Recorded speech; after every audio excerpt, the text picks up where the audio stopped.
मौजूदा दौर के जितने भी मर्द हैं ना, जो इस वक्त जो घर के हालात हैं कि बीवी की बात माननी पड़ती है, माँ की माननी पड़ती है, बेटी की माननी पड़ती है, बहू की माननी पड़ती है, बहन की माननी पड़ती है, लेकिन वो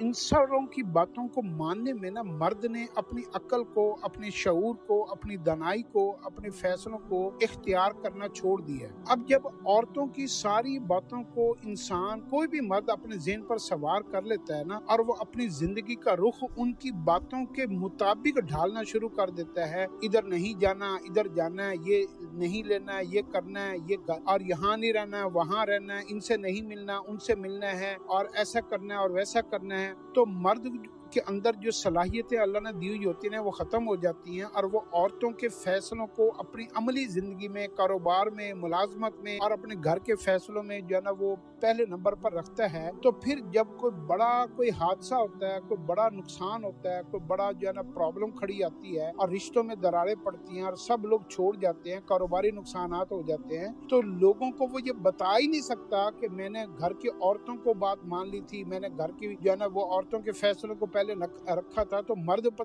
जो अक्लमंद दाना लोग होते हैं जिनसे वो मशवरा लेने जाता है, तो वो उसको पहला सवाल ये करते हैं कि तुम्हारी अक्ल कहाँ थी, तुम्हारी समझ कहाँ थी, तुम्हारी मर्दानगी कहाँ थी, तुम्हारा तजर्बा किधर था। औरतें तो सारी इसी तरह कहती हैं, औरतों की जो ना तजर्बा छोटा होता है, सोच छोटी होती है, औरतें डर जल्दी जाती हैं, औरतें जो है जज्बाती जल्दी हो जाती हैं। तो ये तो मर्द को फैसला करना होता है कि औरतों की कौन सी बात बेहतर है जिसको मानना है, और कौन सी बात नामुनासिब है जिसको हंस कर टाल देना है या नजरअंदाज करना है, और रिश्तों को भी बरकरार रखना है। तो मर्दों ने इस अंदाज से सोचना छोड़ दिया है। मर्दों ने औरतों की बातों को इतना ज़हन पे सवार कर लिया है कि दुश्मनियां, कत्ल, चोर, ये सारे फैसले वो औरतों की बातों में आकर वो कर लेते हैं, रिश्तों को तोड़ देते हैं। तो अपनी अक्ल को इस्तेमाल करना शुरू करें। इस्लाम में ये सबसे बुनियादी तालीम ये है, अर्रिजालु कव्वामून, मर्द को अकली तौर पर भी अल्लाह ने ज्यादा फजीलत दी है, जिस्मानी तौर पर भी फजीलत ज्यादा दी है। तो आप अपनी ये सलाहियत, ये ताकत, ये हुनर, ये फन औरतों के हाथ में न दें, वरना औरतें नादान होती है। ये नहीं है कि वो कोई आपकी मुखलिस नहीं होती, वो आपको अपनी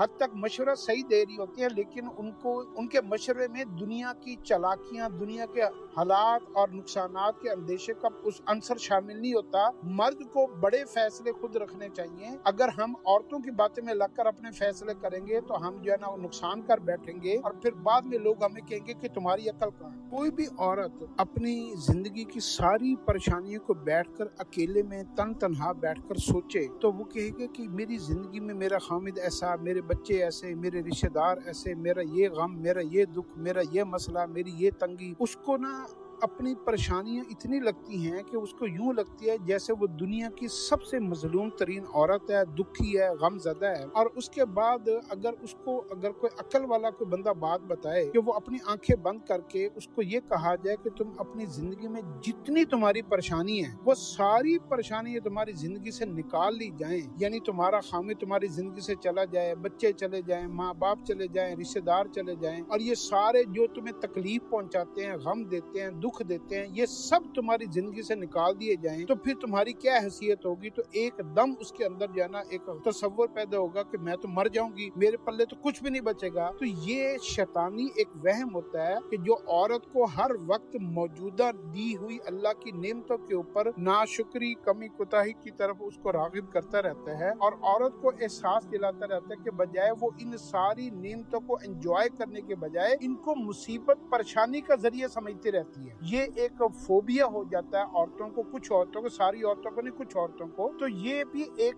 काउंसलिंग की जरूरत है कि आप अल्लाह की दी हुई हर नेमत को सोचने का, देखने का, समझने का, तसव्वुर करने का, अगर आपने अपनी नीयत का अंदाज को बदल लेंगे तो ये सारी चीजें आपको नेमतें लगने लग जाएंगी। और अगर आपकी सोच का अंदाज मनफी हो गया तो ये सारी चीजें आपको मुसीबतें लगनी शुरू हो जाएंगी, और यही हमारी सोच हमें गमज़दा करती है और यही सोच हमें खुश कर देती है।